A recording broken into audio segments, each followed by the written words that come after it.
சக்தியை தான் காட்டுறாங்க. அவங்க வந்து முத்தியாவுக்கு பதில் அவங்க வந்து தோட்டத்தை வந்து அவங்க காவல் காக்கிறதுக்காக உட்காந்துருக்குறாங்க. அப்போ எல்லாருமே வந்து முத்தியா தான் உட்காந்துருக்கிறதா அவங்க நினச்சிக்கிட்டு தாங்க. அது மட்டும் இல்லாமல் முத்தியாவுக்கு பிடிக்காத ஒரு 2-3 பேர் வராங்க. அவங்க வந்தது மட்டும் இல்லாமல் முத்தியாவோட கதையை முடிக்கிறதுக்காக ஊந்து போகும்ல அதை வந்து கொண்டுட்டு வந்துருக்குறாங்க. அப்போ வந்து அவங்க கேட்குறாங்க, இது மட்டும் கடிச்சிச்சுன்னா முத்தியாவோட கதை உடனே முடிஞ்சிரும்ல அப்படிங்கும்போது அப்போ அந்த ஊந்து போகிறத கொண்டுட்டு வரப்பட்டவங்களும் சொல்லுதாங்க, ஆமாங்க இது மட்டும் கடிச்சிச்சுன்னா அவ்வளோதான், அந்த இடத்துலயே அவரோட கதை முடிஞ்சிடும் அப்படிங்கவும், சரி நீ விட்டுரு அப்படி திறந்து விட்டுரு அப்படிங்கவும் உடனே திறந்து விடுறாங்க.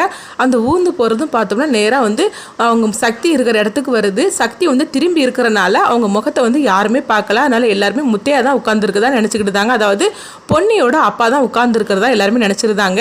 அந்த ஊந்து போகிறதும் வந்து சக்தி பக்கத்தில் வந்ததுமே சக்தியை வந்து கடிச்சிருது. சக்தி வந்து ஐயோன்னு சொல்லிக்கிட்டு அவங்க கீழே குனிஞ்சு பார்க்குறாங்க. பார்த்தோம்னா ஊந்து போகிறது தான் போகுது. சக்திக்கு என்ன பண்ணுறதுன்னு தெரியல, அப்படியே கொஞ்ச நேரத்தில் வந்து விழுந்துருதாங்க.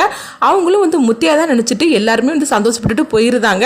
அதுக்கப்புறம் பார்த்தோம்னா பொன்னியும் மல்லியும் வந்து அங்கே வாராங்க. அப்போ வந்து மல்லி சொல்கிறாங்க, அங்கே யாரோ வந்து கீழே இருக்கிற மாதிரிக்கு தெரியுறதில்ல அப்படின்னு சொல்லும் போது அப்பா தான் ஒருவேளை வந்திருப்பாரோ அப்படின்னு சொல்லிக்கிட்டு அவங்க பொன்னி வந்து நினைக்கிறாங்க.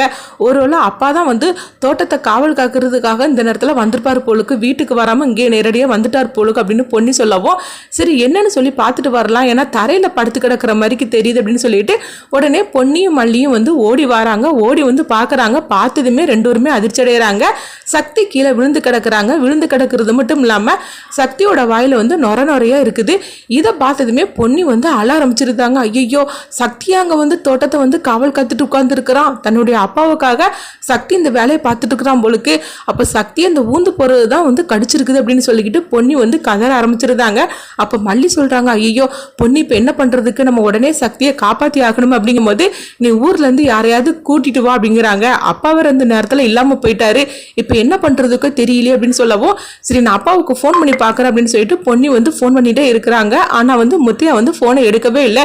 இங்கே பார்த்தோம்னா வந்து சக்தியோட நிலைமை வந்து ரொம்பவே கிரிட்டிக்கலாக போயிட்டே இருக்குது.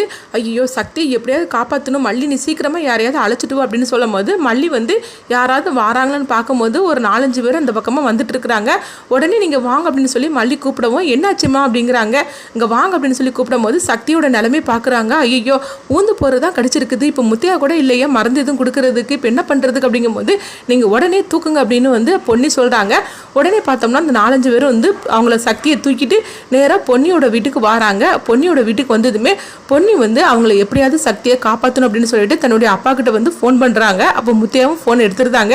உடனே என்ன பொன்னி நான் வந்துட்டு இருக்கிறேன் அப்படிங்கும்போது, அப்பா சக்திக்கு இந்த மாதிரி ஒரு நிலைமை ஏற்பட்டுருச்சு அப்படிங்கிறாங்க. பொன்னியோட பதட்டத்தை பார்த்து மல்லி வந்து ஆச்சரியப்பட்டு